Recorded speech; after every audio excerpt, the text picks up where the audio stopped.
That gets me all pumped up.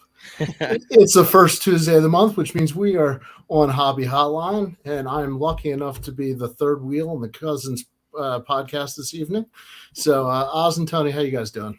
Doing great, man. You're the meat and the cousin sandwich, baby. That makes me a little uncomfortable, but I appreciate the welcome. Uh, Quick hellos already. Red light. Hello to Collector's Dream. And you see, we got people building up in the chat room. Got a lot of stuff I know we want to cover tonight. Try to hit as much as we can.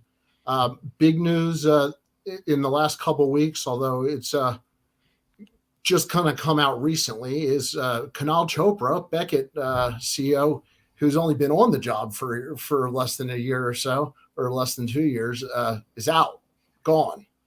Couple mistakes. Somebody's taken the fall. And if my from what I understand, Kevin Isaacson, who used to work there and had left to go to Southern Hobby, is now back is in charge there, and he is a hobby person. So what do we think about this? Obviously, there was some 9.5 mess ups, and some things have gone wrong. Let's start with Oz here. What's your first reaction to? Is this like no surprise or surprise? I mean, it's surprising, but when you really think about it, I just think Dr. Beckett made a call and was like, bro, you got to get his ass out of there. Let's go.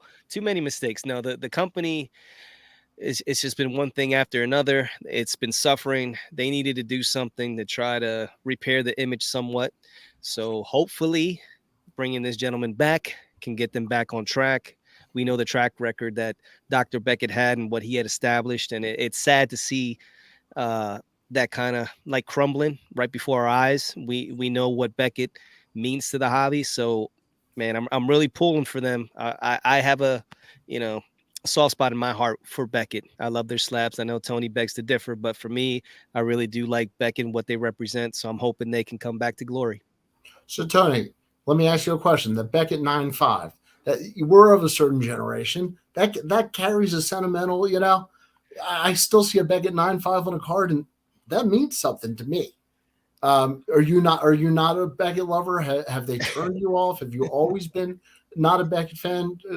Reveal yourself. Yeah, I'm on record. I don't like the tank like slab. I'm into the slim fit stuff. And don't get me wrong. I mean, I know that. Yeah, see that. That's. I want to get to that. That's a good point, in my opinion. Um, yeah, I'm not a big fan of the slab. I like the sleek, just the thinner. I feel like it's just. I just like the way it looks. But that vintage card collector there said where it might be a little too late for BGS. I initially I kind of that's kind of my first reaction. I'm like, man, how far do you have to go back to repair? There's a lot of damage done. I mean, you're talking about they were 1 and 2. Them PSA now it's that's no longer. So what do you have to do to bring people back? Obviously, you got a guy here that you brought in that's totally from another world, tech guy. Now he's messing around with the numbers, and this hobby is always one thing they don't like change much. This hobby does not like change. No, we do not like change. But everybody wants to give you their opinions on how to change it. Yeah, But then when somebody does, God forbid, You know, it's they, like, wait, whoa. all I'm gonna say is, you know what they say about opinions. So Yeah, yeah, everybody. yeah. So I'm sticking with my opinion though about the slab. I'm not a big fan of Well, that you know slab. what, too, Tony? actually, let me throw that up there. One of the people in the board said same thing. Amen. Slab is a joke. So I think, yeah. But I think too with Tony's situation is we were out of the game so long. So when we, stopped collecting, grading wasn't really a thing for us. We were all, Right. raw card junkies. So when we got back 2-3 years ago, then it's all new as far as grading's concerned. So you see PSA was kind of like the king of the hill. BGS was second. And, SGC was running, way behind in third place. And then with everything that happened and PSA shutting down and then BGS eventually shutting down, SGC obviously took their lion's share of the market and were able to move to second place. And then BGS kind of just was dragging their feet, not really doing anything to improve their situation. I don't know if they just thought, hey, we're BGS, we can get away with this, and people love us. Mhm. And it just, SGC was like, here, hold my beer, watch this, bro. We're gonna make this happen. Yeah. I've said it before. I can't imagine the meeting where they sat around and said, "Okay, we got a lot of stuff to work on here. What should we go after first? Let's mess with that 9.5. Let's forget everything else. Let's First it was the B. It was the logo. No, remember that was just artistic fun. That was not a new logo. Remember, Oz, they made that very clear. That was the big reveal at the National. No, it was what do they call it? Live art. But they didn't standardize the slab, which I actually think would have actually attracted a lot of people. They didn't offer discounted or crossover grading, or anything like that. They were not able to keep up with the demand. So there was a lot of things, that went wrong. And then instead of attacking any of that, they messed with the 9.5. Like that, why pick that fight of all fights? And I think this is what Tony was alluding to a little bit before is, are they going to be able to pivot, or is it just, too late with a lot of collectors unhappy with the company and kind of writing them off. So, that's a fair question. Is it too late, and what can they do? And you made the point there.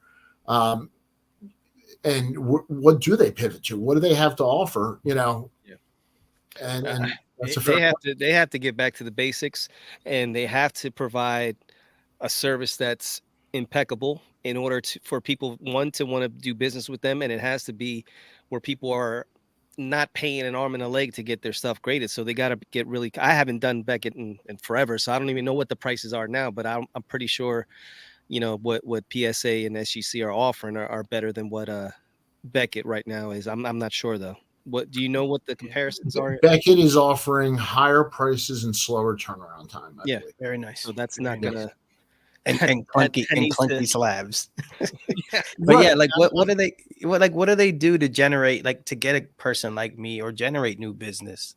I mean, now again, get the lowest price.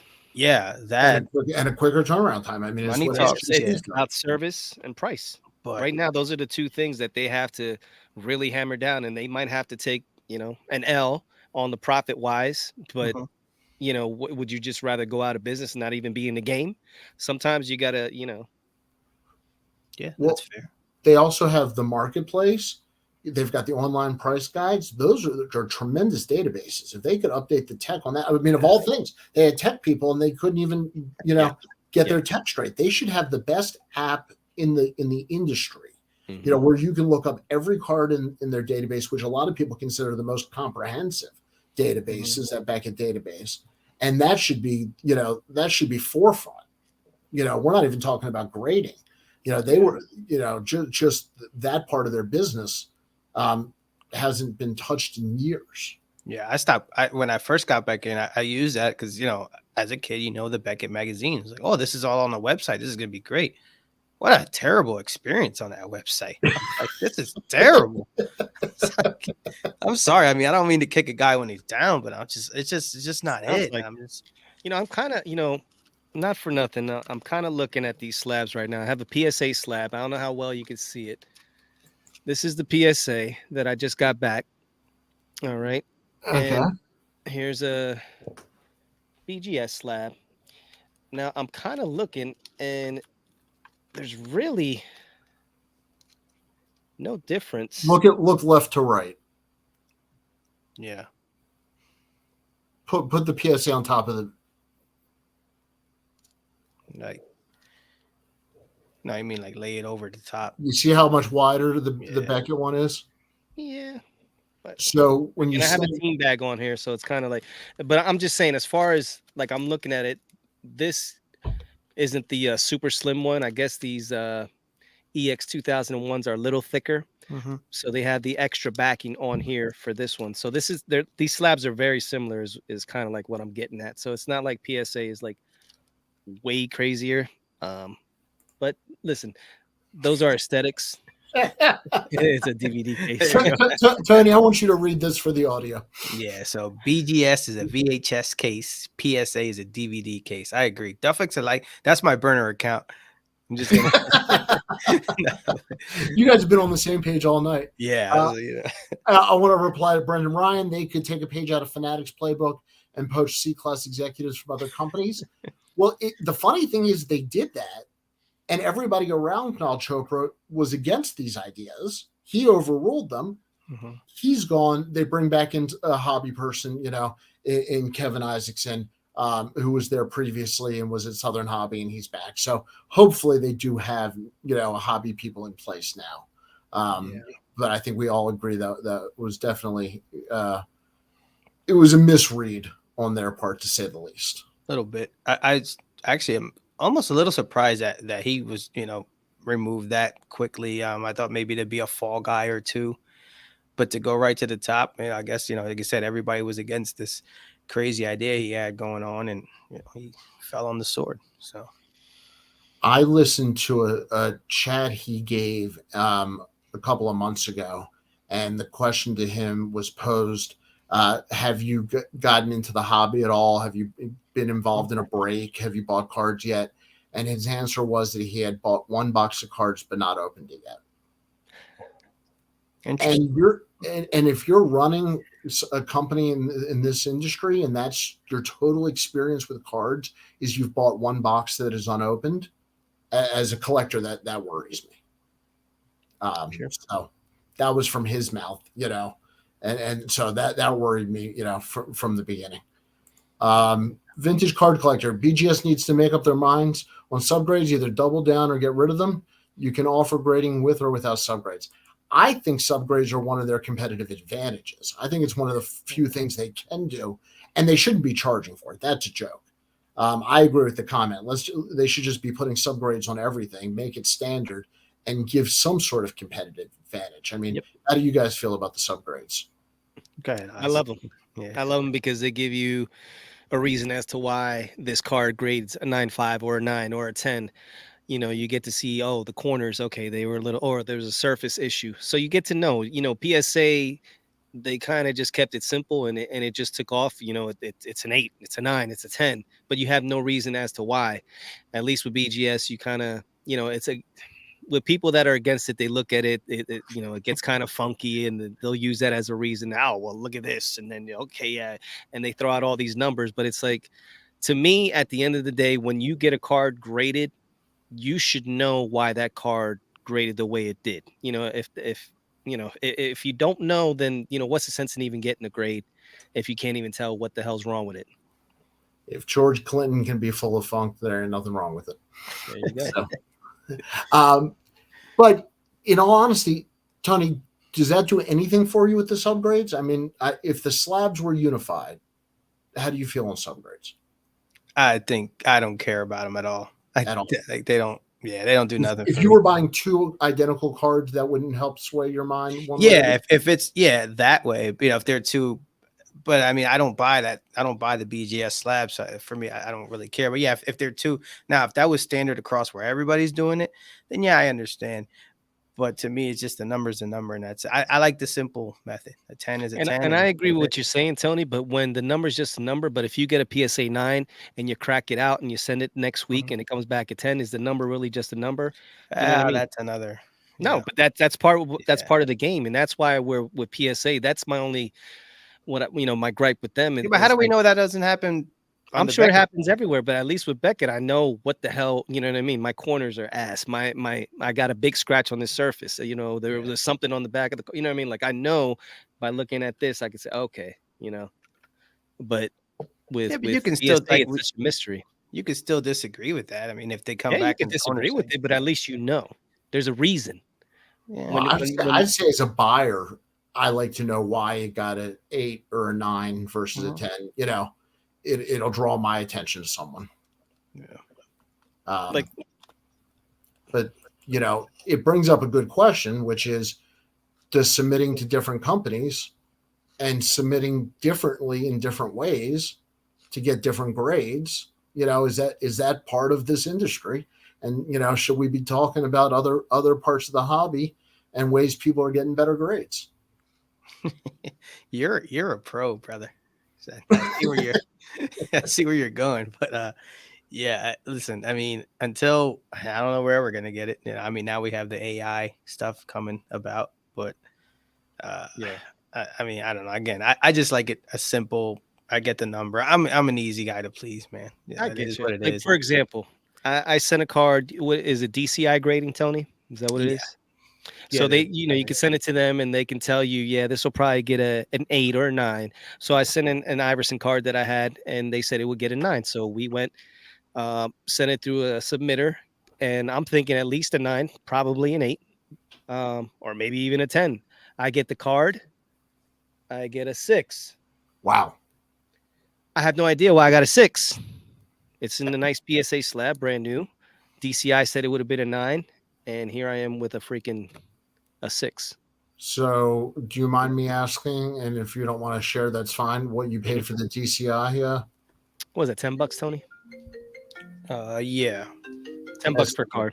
that's DCI calling to say, Yeah. Yeah. we don't don't like that commercial. Yeah. But that's a good point. But so it's interesting to me that the newer grading companies are offering a lot more information. If you look at Tag, if you look at a lot of these companies, what they're doing is offering more information. To me, subgrades were the original form of that. And that's, so for people who like that extra information, I'm a fan of the subgrades. Yeah. If you don't like them, I don't think you mind having them on the slab. Maybe I'm wrong, and you just ignore them. But I don't know how many people actually will not buy a slab because the subgrades are on them. I just think though, as a whole, I mean, most of the hobby doesn't really care too much about the slabs. The slabs, the subgrades. Just look at there you go. Exactly.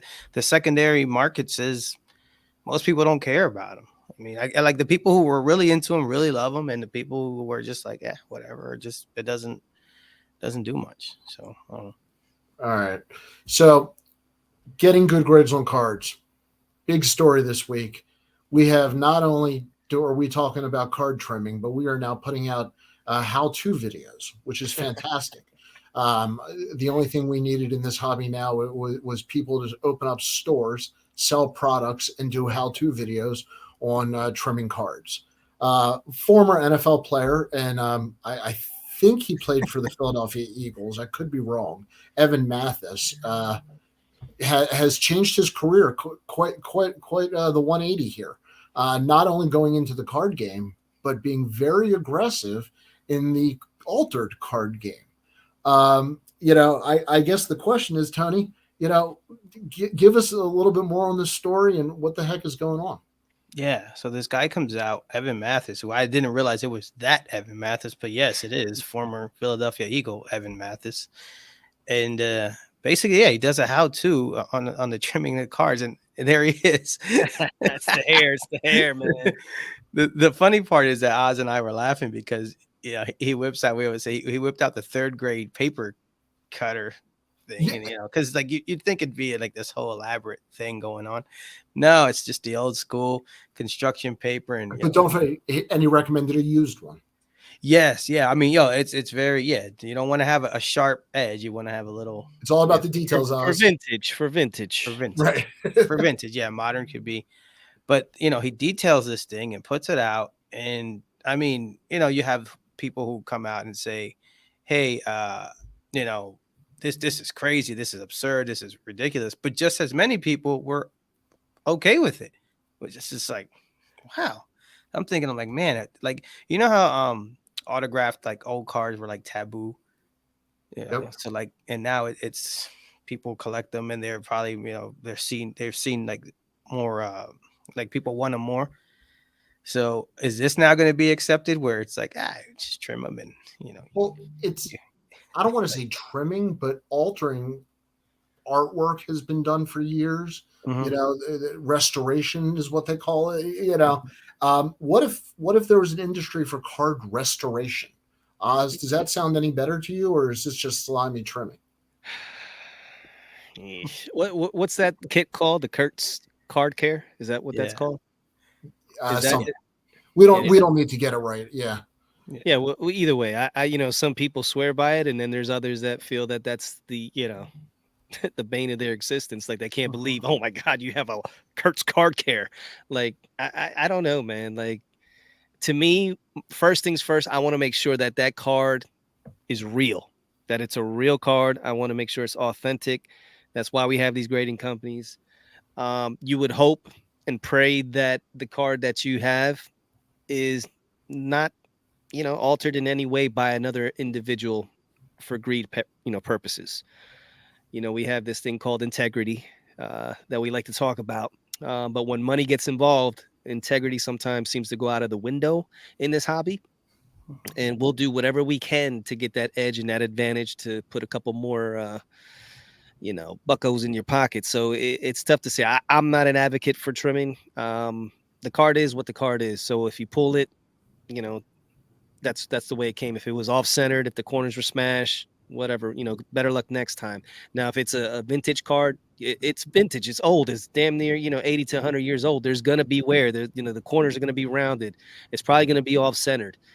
You get a vintage card that comes back at 10, you gotta question it. Like who the hell 100, or 50, 60 years ago had enough foresight to keep it pristine over all this time, and then we all said and send it to PSA, who's given freaking sixes on a card from 1996, and then that card gets a 10. So it's like, Well, that's kind of my point, is that the grading companies are a lot of these are getting through, and they have been for a long time. In fact, I think the first card that PSA ever graded was the Bill Master Hunnis Wagner, which came out later to be a trimmed card, and that's card number 1 in the serial number of PSA grading.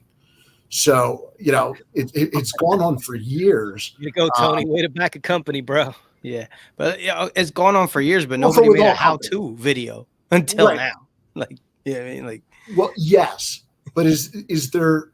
I mean, now the how-to video is a different thing, but trimming's been going on, for a long time. And let's be honest, there was stuff in that video that was not new for many, many people. A lot of that was stuff that's been around for many, many years.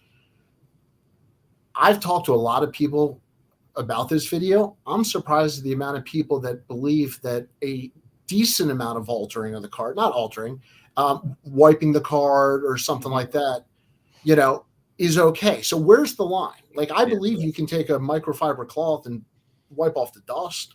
I mean, that's just, what's wrong with that? If I send it to get it graded and I put it in my card saver, and if that, let's say I got a vintage card and that paper's up, I want to make sure I push that paper down and put it in prettier, so there is some things we do. Where's the line for you guys? Yeah, I think once you start removing pieces of the card, I mean, you're altering the card. Like, cleaning it and dude, once you start chopping off edges, that's not good. Any kind of trimming, any kind of removal of a patch to put in a better patch, things like that, where you're taking it upon yourself to improve the card. To me, what does he say? Same for high-end cards cut from unconscious. You know what? So I have this sheet here. Let's talk about that. 96, 97 basketball, and there's a Kobe Bryant and an Allen Iverson rookie in there. So I got to get out the paper cutter and make it happen. But listen, I mean, dude, when you're removing pieces of the card, I can't get past it. If wiping it down, okay, but when you're like, you're physically altering the card. You hear these stories of the uncut sheets getting out without the serial numbers, especially cards, 90s cards that had serial numbers on them, and then the guys get these sheets, they cut them up, they get the serial number print that they're able to, the stamp, and it just goes crazy what these guys can do in order for it to even get into slabs, because that's the point. They're so good, they're able to cut it up, get it with serial numbered, and then send it into PSA or BGS and get it slabbed up. And then we as consumers, we're thinking, oh, this is graded, it's authentic, it's good to go. I'm gonna pay $8,000 for this Kobe Bryant EX 2000. To me, and it's serious. Oh yeah, hell yeah, all day. You have full confidence in putting 8 to 15K on this card because PSA has their stamp of approval, or BGS. Meanwhile, some guys laughing all the way to the bank. Yeah. I wondered real quick. I wondered if it was. I thought I was like, is this just one real big troll where he's just messing around? But I mean, obviously he has. There's rumors of his past of being Well, a he did trimmer. sell Yeah, the Mickey Mantle that right. apparently he So made 2.5 million a few years yeah, back. So, yeah. what are the chances that that Mickey was not altered? So, couple points I want that I think are important. One, Evan Mathis is far from the only person, Right. far from the most guilty person. And this is not to take it easy on him, but I just want to keep perspective in the hobby. Is just because he was the one that came out and came public with the video does not make him the main offender, because the main offenders would never do that. Let's just be honest. And this has been happening probably since the beginning of card values. I remember it happening when I was a dealer in the 90s. I knew of stores that in my area that were known for trimming back as far as the late 80s. So, and you talk to, guys before me and they'll tell you the same stories. So the fact that Evan Mathis is doing a video today, that doesn't mean it started today. That just means the video came out. And I want to clarify that was a practice started way back. Papa Mathis had gotten out the paper cutter back in the day, in the early '80s, and he passed it down from generation to generation of Mathis. And it's not it's not stopping today. I mean, that'll continue forever. I mean, listen, you got cops and robbers. They always figure out, it's just staying ahead of the game. So it's I mean, the fact that he comes out, like I said, it's a how-to video, but it's it's not stopping anytime soon. No. And the question is it illegal to alter a card? There's illegal, and then there's how you represent it. It's not illegal. And then there's what you think you're buying. Yeah. And that's what I think we're talking about. If we want to know what we're buying, is what we think it is. And that's where, we count on these independent companies. Somebody made a point that in the comic book world, they actually mark when they're altered, just so everybody's, clear about it. It's not a negative. They just mark that it's been, whatever it's been done to it. Steam clean. Well, that's an interesting concept. I think we just want to know. And the grading companies a lot of times will mark altered when they catch it. But, what if they still gave it a grade? Maybe that doesn't turn off somebody. Maybe somebody wants a good looking card and doesn't care that it's been trimmed. Yeah. It's not my world at all. It's not for me, but I wonder if there's somebody out there. Yeah. I mean, we all want our cards to look great and perfectly centered and the corners looking good and in a nice slab. It's almost that one thing you're proud of it. You got an 8, 9, 10, especially a vintage card. You're showing it off. So the last thing you want to know and find out is like, damn, that card was, actually altered. That's the last thing you want to hear about it. You just want to make, act like, no, this was pulled this way. And this is just like the 1 in a million card that came out just perfect, where all these other ones were way off center, notorious for it. This was the one, this was the golden ticket. Yeah, that's a good point there, Danny, about U.S. sports cards. They were grading companies with a disclaimer. Yeah, should they have to say that, we may or may not be right about this? Yeah, I mean, because how often later on you find out that, I mean, you said that the first card ever graded, turns out it was not what we thought it was. I like this comment. If a grading company can't find this, what are they actually good for? Corners, edges, and centering. Most important aspects can be effective from trimming. I think that's what we're talking about. We're counting on these third-party companies, and it's all of them. We're counting on whoever we use, including a DCI or whatever it is, to give us some sort of neutral, validation. And when that fails, and we know people are purposely doing it to raise the value of a card and take it away from a collector or a hobbyist or somebody's PC and raise that value, that's dirty pool, as some people would call it. Yeah. But we have the thing though. We as the hobby, we can decide to, as much as grading didn't exist and then it came out and people bought into it. You can just now, if this is obviously going on, it's not going to stop. It's going to continue to go on. And you just turn off. You know what? Then we're not buying graded cards. We're going all the way back to the raw stuff. We're following Beckett, going backwards from where we were. We have the power to say no to all these things, but I think the horse is out of the barn, and here we go. Tony, can I actually jump on that a little bit? Sure, when I was at the Strongsville Vintage Show, I saw more people trading and buying in Raw and wanting to deal in Raw than I've seen in years. And I don't know if that's a reflection on the inconsistencies of the grading companies, the turnaround times, the price. I have no idea what the precipitator was, but it was obvious. So, maybe there is something to that, at a certain level, people, or just want to get back to the cards. Yeah, perhaps. I mean, I know down in our area in the Philly show, you go in there, I mean, there's a fair amount of raw vintage. I mean, we know even that is not on the up and up. But if you want to get your raw vintage fixed, there's a big show here that is all about that. So yeah. And the thing is, this market, there's nobody policing it, so it really goes by what we as hobbyists, how we feel, what's right, what's wrong. So are we going to come to a point where, like we said, every other, whether it's a painting or comics, they're able to restore and get it back to, its original condition, or at least close to it? When are we as a hobby, are we ever going to say, hey, it's okay to try to make that card as long as it falls within certain parameters of being so, lengthwise and widthwise, and I don't know if that's ever gonna happen. So yeah, absolutely. To me, it's altered, and I'll decide. I own a trim cob, but paid altered price, and that was for a lot of people, if you just want to own the card, yeah, I respect that. Yeah. Now, here's your burner account, Tony. Raw is fine, but I find it frustrating that dealers want to charge high grade prices for raw cards. I will say that is something I saw, as dealers were kind of estimating the grade as they were pricing raw. That's no good. I'm like, listen, the company themselves can't even tell you what it's going to be, and you're going to tell me oh yeah, that's good, that's about a 3. No, it's a raw card. It's not a 3. It's not a 7. It's not an 8. It's a raw card. Say you just weren't in the back with your paper cutter trimming it down to a 3. You know what I mean? So right. Now, yeah. Now I go send it in and it comes back altered, and you're like, oh, I had no idea. I bought it from Joe Schmo over there.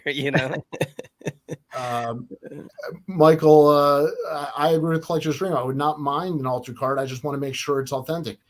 That's what I'm saying. A lot of people feel that way, especially as long as if you know what I mean. Like if and it's slabbed up and the grading company caught it and it's good. Okay, yeah. If I got a 52 mantle and it's that the only thing I can afford is an altered one, yeah, all day just to have it in my collection. I got a 52 mantle. It was cut, but it looks great to me. I got it. But it's those cards that get into slabs without knowing it being altered. And let's just say you want to play the PSA game, the bump game, and you want to take it from a 6 to a 7. You crack it out, you send it, and then somebody actually catches it, and then you're left like, oh, what? So yeah. Now I think that's what we just all want to know, the truth. Yeah. It's provenance. It's all those things and all those other categories, and antiques and art and all those things. You just want to know where it came from, and you want to know the truth. I think that's why we all love the stories of barn, finds and these things that come out of nowhere, because there's something pure about it. Like, we trust it a little bit more. Maybe I'm, a little too dorky about it, but I think there is something romantic when you hear about these finds out of nowhere, because that card is kind of pure and untouched. Yep. Absolutely. Yeah. I mean, more times than not, we always talk about the story of the card is sometimes better than the card itself. So yeah, 1,000%, man. I mean, yeah, you found it sitting up in a loft in a barn after 70 years or whatever. So yeah, that I can get with that. Right. Cool.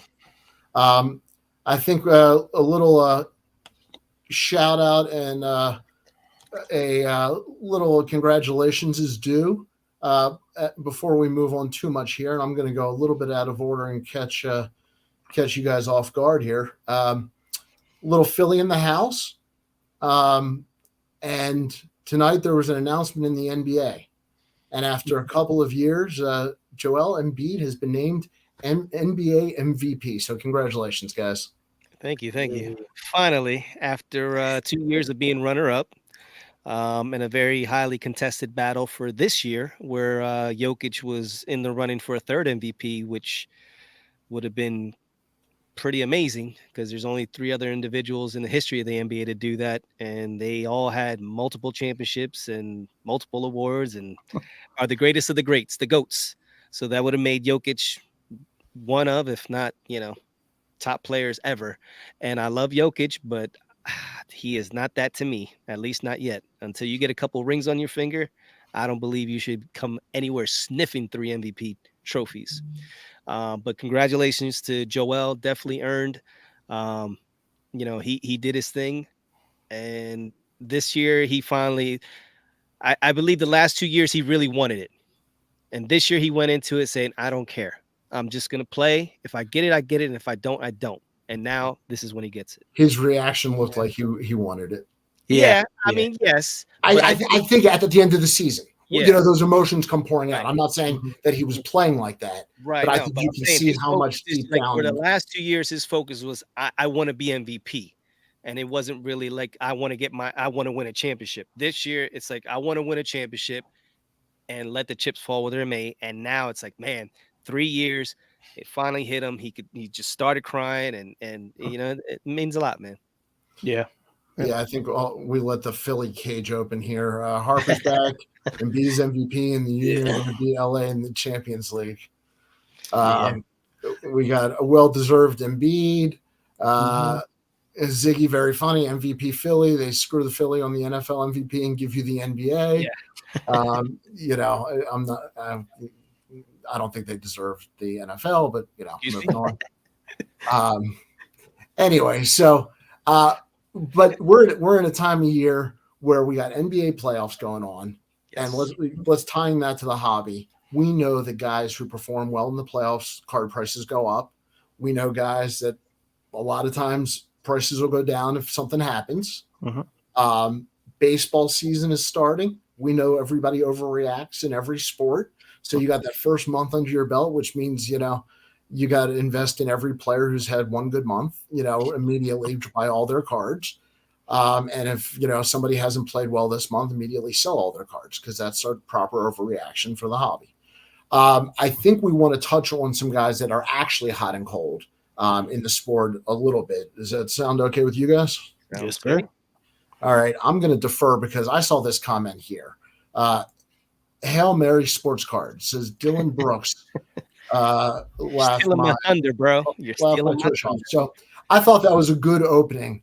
Oz, do you perhaps have a list of some guys that might be? Yeah, I have a list. Now, I'm going to ask you guys. I kept this one a secret.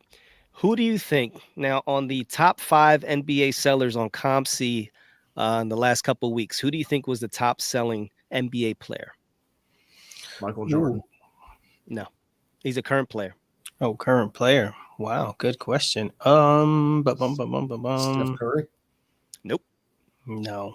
I'm gonna say John Morant. Nope. No, we're out of it. Go ahead. What'd you whisper there? I heard you whisper something, Danny. I'm not going down for a third strike. All right. LeBron James. That's what I was gonna say. I thought you said it. I thought I heard you. I did, but I got embarrassed. I said go with it, bro. Here's a rule: when you're just go with it, don't get embarrassed. So LeBron James is still currently number one selling, and he really hasn't had a great NBA playoffs. It's just he's in the playoffs. They advanced to the second round, so if LeBron could get another championship, why not? So everybody's still loading up on him. But as far as stock up, stock down, the players that have really been playing to their best of their ability when the lights are the brightest. We got to go first with Steph Curry, who dropped 50, a nice 50 burger in Game 7. There's a lot of people out there. They know he's a great player, and he top 20. Some say top 10.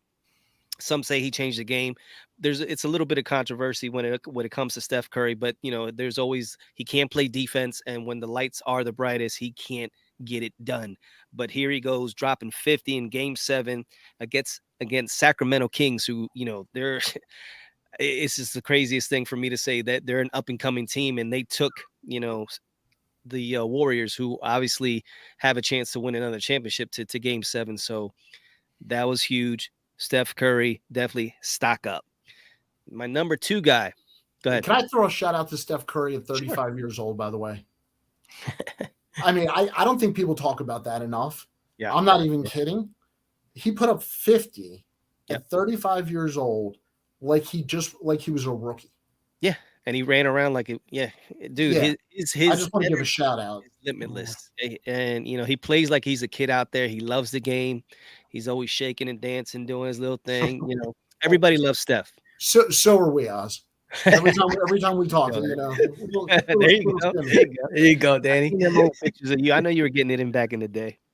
So, Okay, who else we got? That's all my so Steph now- Curry knowledge. now we got to go with the other guy that we just talked about from Sacramento, De'Aaron Fox.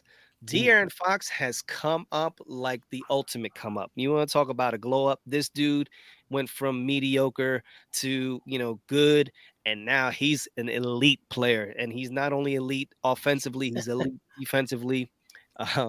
So he definitely, this dude was averaging 29 points in the postseason, giving it to Curry, giving it to the Warriors.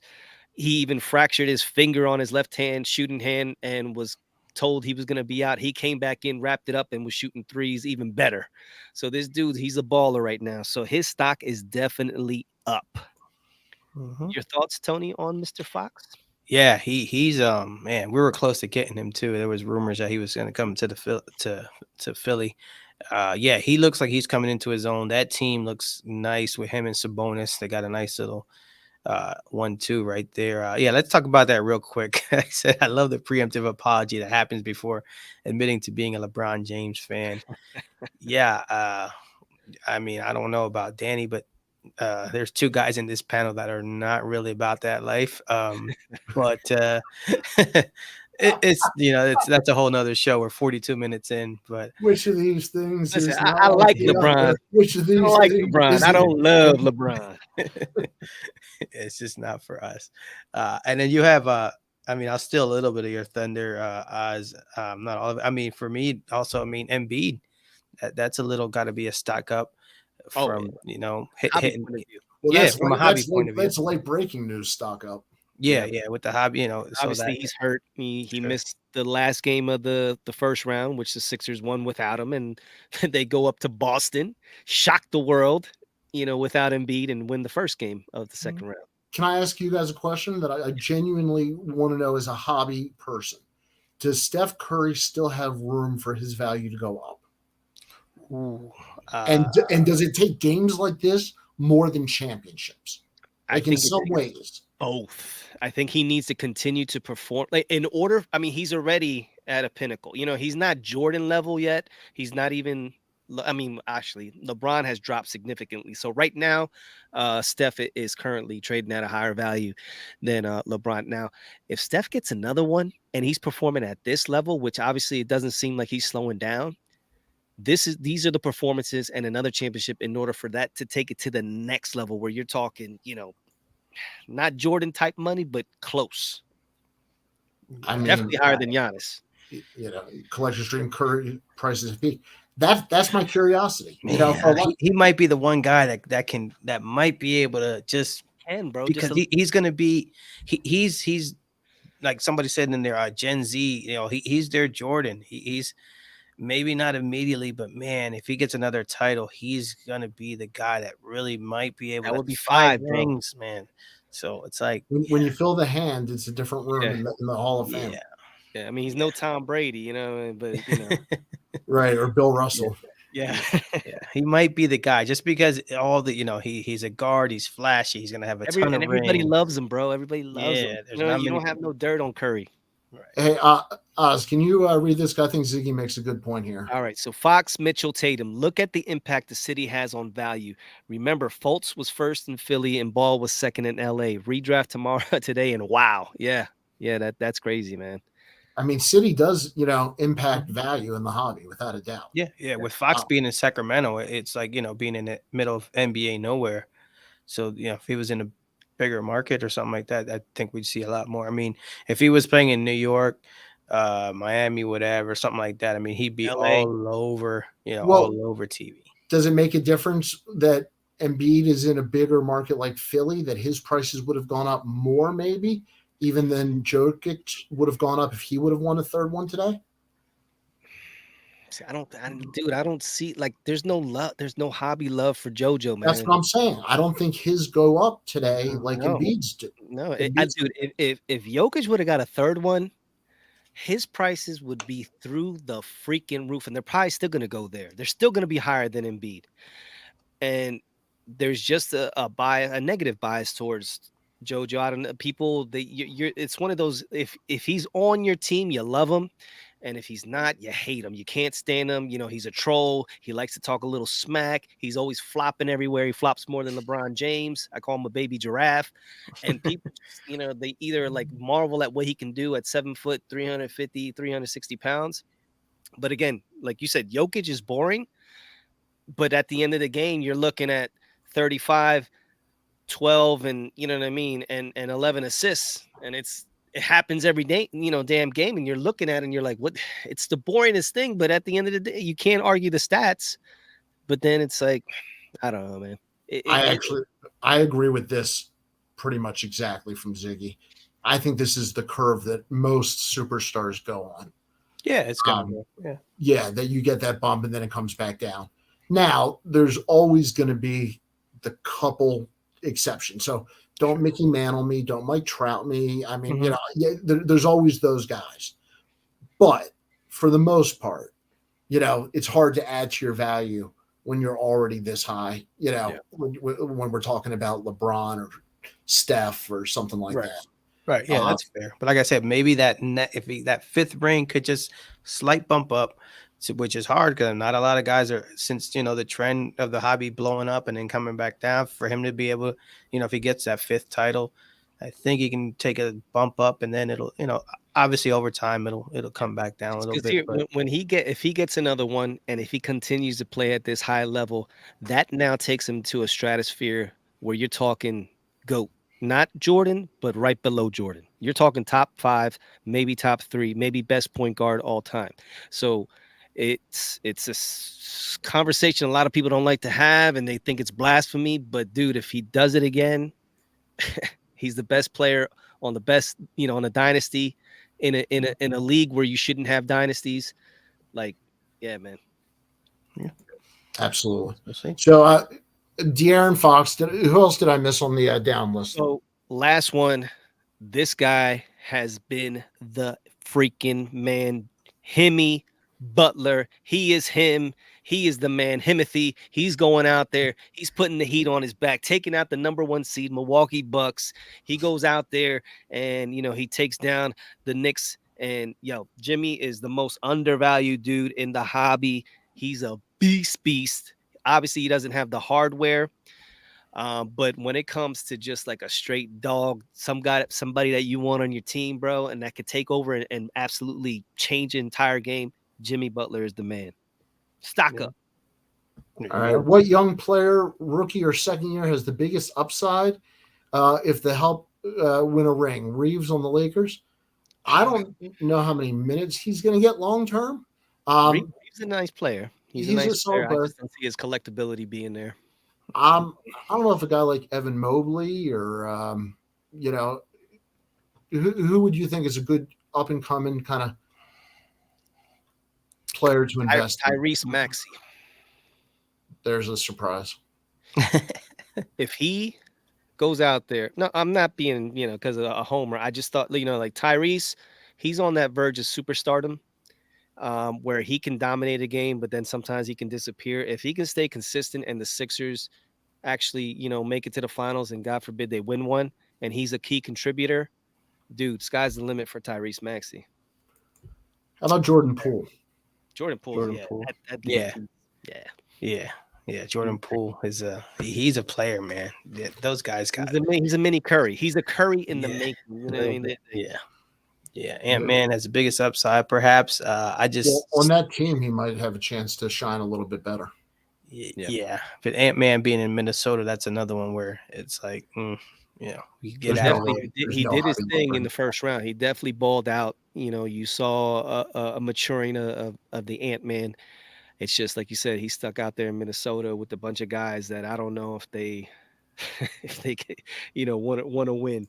We're getting lots. Get him in LA. If you get LeBron recruiting his ass over there, you got a different, Hail Mary's pumping those rockets up. Real quick, stock down. Number 1, Ja Morant.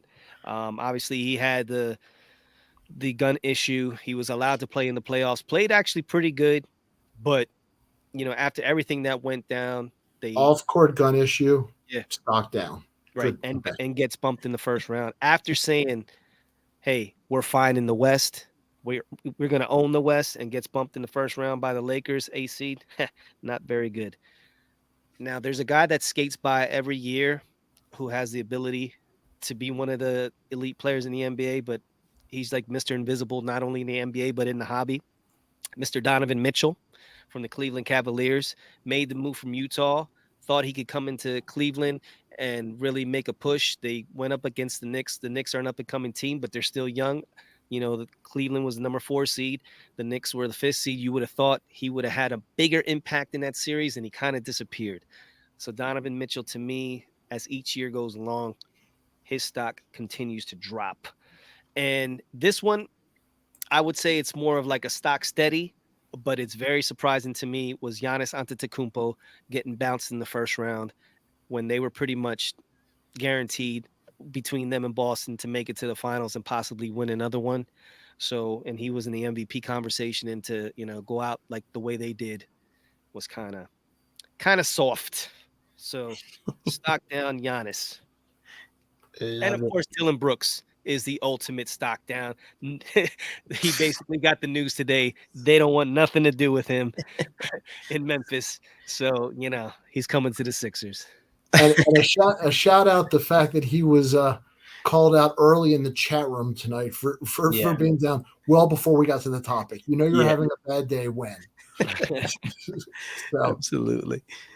Fantastic stock up, stock down. You're going to make me feel bad when I read off a couple baseball names like an amateur here. Do your thing. But I did want to mention a couple baseball players. And Tony, if you got any reactions, please throw it in. I want to give a shout out, and I don't know that he's getting hobby love yet, but Luis Ariz on the Miami Marlins. Guy's batting over 400. He was the key piece in the trade for Pablo Lopez, who is a huge, pitcher coming from Miami to Minnesota. Are we going to see somebody, win the batting crown every year and dominate, kind of that Rod Carew-ish, chase for 400 again? I don't know. But, he's playing for his second year in a row, well above his hobby love. So we need that 400 again. We need that. That would be crazy. Oh, man, that'd be nice. Like to see that. Shout out to Ronald Acuna, who I love, coming back and stealing bases. I believe he's leading the National League in steals. And on top of that, showing the power again, showing the average again. I have not seen, if anybody else has seen, a health update. I know he took a hit by pitch. It looked pretty bad on the shoulder last night. Day to day on him. Day to day, aren't we all? Aren't we all? So, yeah, absolutely. But I do like him coming back off. People forget he's coming back off an injury. So it's good to see him. Mm-hmm. I wanted to throw Adley Rutschman out there. I'm from Baltimore. This is my homer call. You can throw out Homer alert. Adley Rutschman is a legit MVP candidate. The Orioles have the second best record in the American League. He is their team leader, team captain for the next decade, officially or unofficially. The guy's got an on-base percentage near 400, catching almost every day, controlling the game. To me, yeah. I want to take responsibility for the Orioles turning it around. Just saying. If you remember, we appreciate that. If you remember vividly, I called you out. I was like, enough of this nonsense. Let's play ball. Let's make it happen. And here we are. So, well, on behalf of Oriole fans, I'd like to thank you. You're welcome. Yeah. Let's just, keep it moving there. You get one new background, and all of a sudden, geez. Hey, okay. And then, I know this is going to sound obvious, but Shohei Ohtani. Talking about superstars that are still going. I mean, this guy, the ceiling, the universal appeal, the international appeal. Bryce Harper coming back too is another one. I've got a client with a lot of Harper cards, and he's supposed to be playing tonight. I haven't seen what he's done. Orioles up 10-5 in the bottom of the 7th, by the way. So, as we run down on the show here, I wanted to give a shout out to a couple of the positive players. And Tony, what have your thoughts been early on the baseball season? Well, See, I wanted to talk about some of these negative guys because these are some of my favorites. Oh, you want me to throw them out, or you got something to throw out? Juan Soto and Manny Machado. Okay, we completely agree on those. Same team. Yeah, Same can't team. stand those guys. How much how much money are in those guys? Tons. I don't want to, but I just, yeah, I Yeah. don't know, especially And Soto, man. He just rubs me the wrong way a little bit. and it seems like Soto's hobby values being hurt maybe a little bit more. Yeah, I actually, when you threw the names, I looked, and yes, he is definitely. I think he just has a bigger fall to make than Yeah, the and hobby does not give Machado a lot of love. he's like the like this guy Mitchell, kind of like just Donovan Mitchell. whatever. That's a You good know, call. yeah, I like that. But no, listen, I mean, the Phillies are in fourth place. We usually limping out of the gate as always, and Getting hot. yeah, we'll see. We got to catch the Orioles, but Well, and I do want to throw out there Aaron Judge. I oh think yeah, the that's right. only thing, that the Yankees wanted this year was, stay healthy, stay healthy, stay healthy. And, here we are, May 2nd. He's on the IL and he's got a hip injury. And Mhm. hopefully it's minor. Even though I'm an Oriole fan, you don't want to see a talent like that, Right. miss time. We want to see great athletes perform at their best. And I'd rather the Orioles beat the best Yankees team than the AAA team if they have to replace their stars. I hear So you. I think Yeah. that maybe that's old school, but I'd rather beat the best to be the best. Yeah, that's fair. I see some of the comments here. It says Michael Ham Fishing. He said, I can't get behind Soto for some reason. Hail Mary says Soto too cocky. Like, I like players with swag, but for some reason Soto just it's I don't know, maybe it's a little too much, or I just it's something about him, man, that I can't get behind him. Love when he strikes out, love when he drops balls in the outfield. And but man, he when he gets a hold of one, he does put it over the fence. But not a fan of Mr. Soto. So Yeah, I'm shocked to see really no hobby love for Soto in the chat room either. But one name that I'll take the blame for missing out, Yordan Alvarez. I mean, is it are we looking at the next Willie Stargell, Willie McCovey?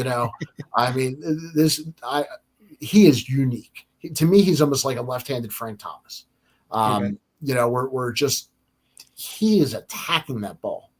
I feel bad for the balls. So Do we because we don't collect baseball too much, but so when these guys a guy goes out and scores 50 points, you see tons of right away. I mean, prices spike. Baseball, is it overnight or is it kind of more, the week, a month? How quick are we seeing things prices escalate or de-escalate given, is it on a nightly basis? I mean, because so many games are being played. What's kind of the I cycle for always that stuff? I always say a week in baseball equals one game in football. So Okay. that's kind of my ratio, unless you have a no hitter or something, Yeah. that draws everybody. So if you figure, roughly a week to a game, that's how I try to also evaluate guys, how they do for the week, not how they do tonight, because it does play out over 162. Okay, that's fair. And real quick, I know we're wrapping up. Yeah. How are you liking the new rules and stuff? Like them more than I thought I would. The bigger base is probably the one that I'm the most ambivalent about. I mean, sure, I guess, but I'm not sure that was a huge problem. Mhm. The shift rule I don't like. I think you should be able to play any defense you want. That's like saying you can't play a 3-4 in football. No, learn to hit the ball the other way. It's your job as an offense to adjust to a defense and vice versa.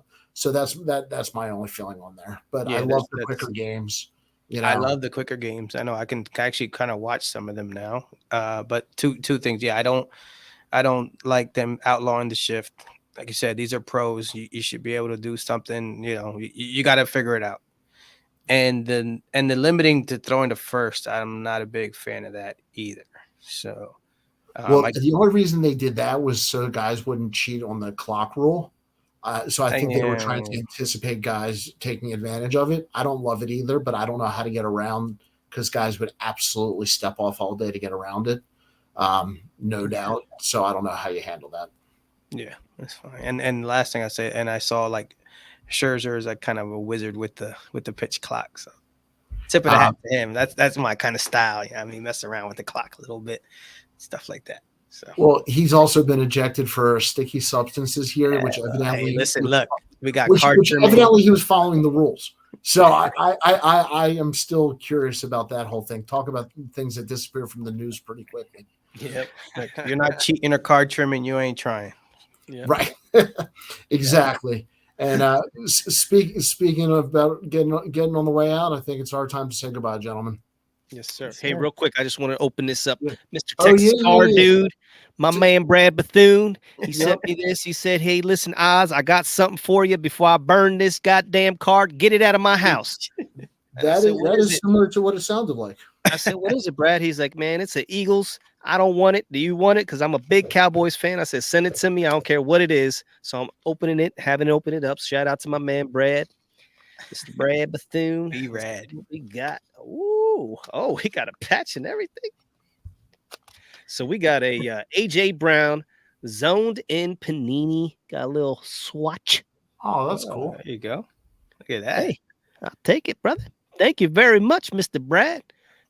Texas Card Dude. Way to go, Brad. Open it up. AJ Brown, baby. Future NFL champion next year. Calling it. All right. Well, I'm glad we got that done. Oh, look, this was the note. I don't know if you guys can see it. What's it? I did not burn it. Appreciate you, Brad. Great.